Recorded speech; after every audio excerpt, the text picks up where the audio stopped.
أعوذ بالله من الشيطان الرجيم. بسم الله الرحمن الرحيم.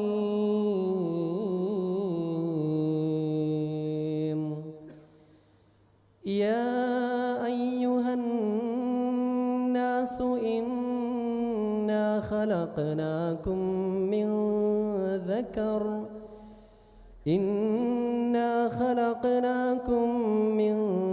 ذكر وأنثى وجعلناكم شعوبا وقبائل لتعارفوا إن أكرمكم عند الله أتقاكم إن الله عليم خبير.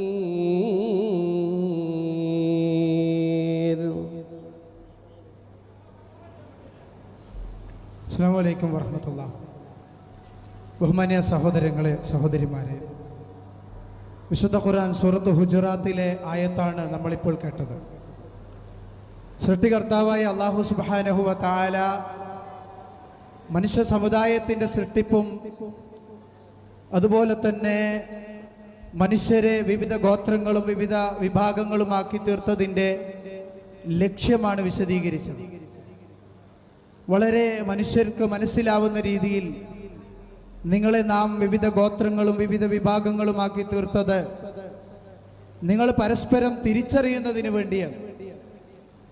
അത് പരസ്പരം പോരടിക്കുന്നതിനോ അല്ലെങ്കിൽ ഏതെങ്കിലും ഒരു വിഭാഗം മറ്റൊരു വിഭാഗത്തെക്കാൾ മേലെയാണ് അല്ലെങ്കിൽ മറ്റൊരു വിഭാഗം താഴെയാണ് എന്നതറിയിക്കാനോ അല്ല, മറിച്ച് പരസ്പരം തിരിച്ചറിയാൻ, അതിൽ ഏത് വർണ്ണമായാലും വർഗമായാലും വിഭാഗമായാലും ഗോത്രമായാലും നിങ്ങളിൽ ഏറ്റവും ഉന്നതർ അള്ളാഹുവിനെ ആര് സൂക്ഷിക്കുന്നുവോ അവരാണ് എന്നത് വിളിച്ചു പറഞ്ഞു തരികയാണ്. വിശുദ്ധ ഖുർആനിൽ നമ്മൾ ആദ്യം ഓതി തുടങ്ങുമ്പോൾ യാ അയ്യുഹന്നാസ് എന്ന വിളി അത് വരുന്നത് സൂറത്തുൽ ബഖറയിലെ 21-ാമത്തെ ആയത്തിൽ നിങ്ങൾ നിങ്ങളുടെ റബ്ബിനെ ആരാധിക്കുവീൻ എന്ന് പറഞ്ഞുകൊണ്ടാണെങ്കിൽ വിശുദ്ധ ഖുർആനിൽ 20 തവണ ആവർത്തിച്ച യാ അയ്യുഹന്നാസ് എന്ന പദത്തിൽ 20-ാമത്തതാണ് നമ്മളിപ്പോൾ കേട്ടത്.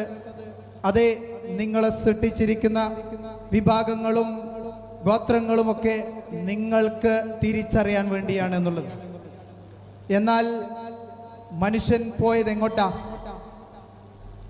മനുഷ്യനെ സൃഷ്ടിച്ചതില്ലെങ്കിൽ മനുഷ്യർക്ക് അല്ലാഹു മതങ്ങളെ നിശ്ചയിച്ചു തന്നു. അതിനെക്കുറിച്ച് വിശുദ്ധ ഖുർആൻ വീണ്ടും പറയുന്നു, നോക്കൂ നിങ്ങൾ. ഇന്ന ഹാദിഹി ഉമ്മതുകും ഉമ്മതൻ വാഹിദ ഇന്ന ഹാദിഹി ഉമ്മതുകും ഉമ്മതൻ വാഹിദ വഅന റബ്ബുകും ഫഅബ്ദൂൻ.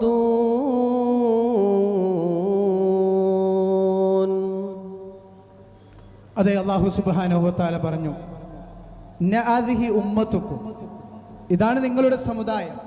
ഉമ്മതൻ വാഹിദ, ഒരേ ഒരു സമുദായം. അതായത് അല്ലാഹു നിശ്ചയിച്ചെന്ന മതം അത് സ്വീകരിക്കാൻ യോഗ്യമായുള്ള ഒരേ ഒരു സമുദായം, അത് ഈ സമുദായമാകുന്നു. അഥവാ മനുഷ്യരാശിയെ മൊത്തത്തിൽ അല്ലാഹു എടുത്ത് പറഞ്ഞുകൊണ്ട് തന്നെയാണ് പറഞ്ഞത്, ഈ സമുദായത്തെ അല്ലെങ്കിൽ ഈ മതത്തെ, അല്ലാഹുവിന് തൃപ്തികരമായ ഇസ്ലാമിനെ അല്ലാഹു നമുക്ക് നിശ്ചയിച്ചു തന്നു. ആ ഇസ്ലാമിൻ്റെ ഏറ്റവും അടിത്തറയും അല്ലാഹു പറഞ്ഞു, ഫഅബ്ദൂൻ, നിങ്ങൾ എന്നെ മാത്രം ആരാധിക്കുക എന്നതാണ്. കാരണം വ അന റബ്ബുക്കും, ഞാനാണ് നിങ്ങളുടെ റബ്ബ്. ലോകത്തുള്ള സകല സൃഷ്ടിജാലങ്ങളുടെയും റബ്ബായ അള്ളാഹുവിനെ മാത്രമേ ആരാധിക്കാവൂ എന്ന ആശയം നമുക്ക് അല്ലാഹു പറഞ്ഞു തന്നു. ആ ആരാധന, അത് ഏകനായ റബ്ബിനെ മാത്രം ആരാധിക്കുക എന്ന ആ ആശയത്തെ ഉൾക്കൊള്ളുന്ന ഏക മതം അത് ഇസ്ലാം മാത്രമാണ്, അള്ളാഹുവിൻ്റെ മതം മാത്രമാണ്. പക്ഷേ മനുഷ്യർ ആ ഏക മതത്തിൽ അല്ലെങ്കിൽ ഇസ്ലാമിലേക്ക് ക്ഷണിച്ചപ്പോൾ അല്ലെങ്കിൽ ഇസ്ലാം മതത്തെ അവർ പിന്നെ എന്തു ചെയ്തു? അല്ലാഹു സുബ്ഹാനഹു വ തആല തൊട്ടടുത്ത ആയത്തിൽ തന്നെ പറയുന്നു, وتقطعوا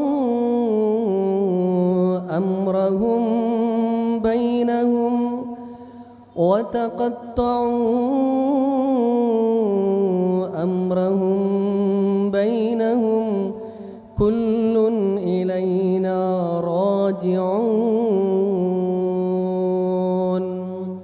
അതേ മനുഷ്യർ അവർക്ക് അല്ലാഹു നിശ്ചയിച്ച ഇസ്ലാം എന്ന മതം, അത് ആദം നബി അലൈഹിസ്സലാത്തു വസ്സലാം മുതൽ ഇങ്ങോട്ടെല്ലാ പ്രവാചകന്മാരിലൂടെയും പഠിപ്പിച്ച ആ മതത്തെ മനുഷ്യരാശിയിലേക്ക് അതാത് കാലത്തെ പ്രവാചകന്മാർ പഠിപ്പിച്ചെങ്കിലും ആ മനുഷ്യർ പിന്നീട് സ്വാർത്ഥത അവരിലേക്ക് വന്ന് അവർക്കിഷ്ടമുള്ളത് അവരിൽ ആ മതങ്ങളിലേക്ക് ഏറ്റി, അവർക്ക് താല്പര്യമില്ലാത്തത് മതങ്ങളിൽ നിന്ന് ഒഴിവാക്കി, അങ്ങനെ തനിക്കിഷ്ടമുള്ള രീതിയിലേക്ക് മതത്തെ മാറ്റി, അങ്ങനെ യഥാർത്ഥ ദീനിൽ നിന്ന് ദൈവിക മതത്തിൽ നിന്ന് തെറ്റി അവരവരുടെ ആശയങ്ങൾക്ക് വേണ്ടി വിവിധങ്ങളായ മതങ്ങളെ അവർ നിർമ്മിച്ചു.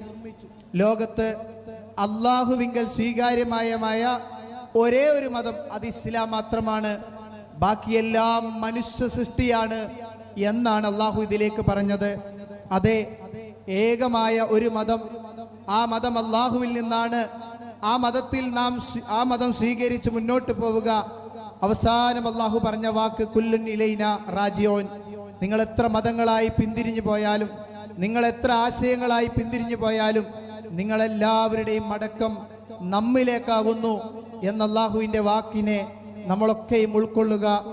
അള്ളാഹുവിലേക്ക് മടങ്ങുമ്പോൾ അള്ളാഹു തൃപ്തിപ്പെട്ട മതത്തിലായിക്കൊണ്ട് മടങ്ങാൻ നമ്മൾ ഓരോരുത്തരും ശ്രദ്ധിക്കുക എന്ന് ഈ അവസരത്തിൽ ഓർമ്മപ്പെടുത്തുകയാണ്.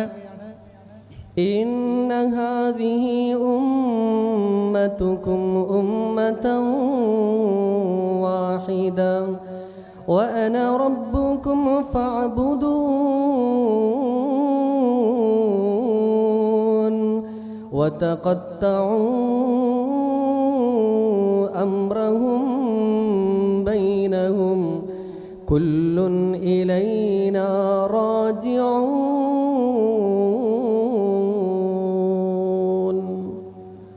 السلام عليكم ورحمة الله وبركاته.